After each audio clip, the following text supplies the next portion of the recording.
My name is Mary Mortensen. As Director of Prison Congregations of America, I help to plant denominationally organized congregations in prisons all over the country. Please join us as we share our story, as we tell it. What is Prison Congregations of America?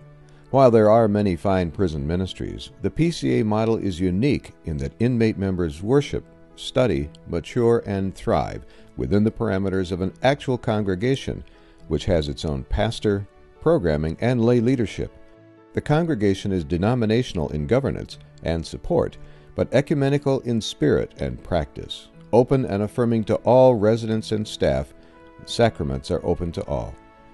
The churches on the outside support the congregation financially and come to prison for worship.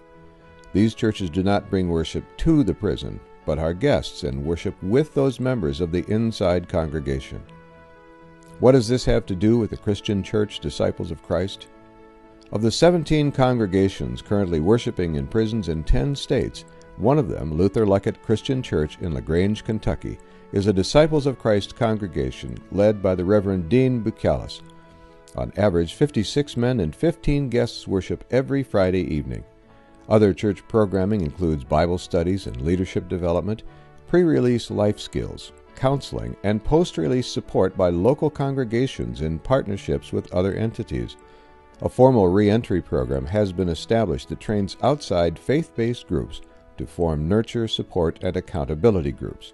To hear more, contact Reverend Buchalis, a board member, or a volunteer, and they will tell it. St. Francis of Assisi Christian Church in Draper, Utah, is another Christian church Disciples of Christ. Reverend Charles Hines learned about the PCA model and after many long-distance meetings conducted the first service for the women in the Timpanogos facility on August 21, 2010.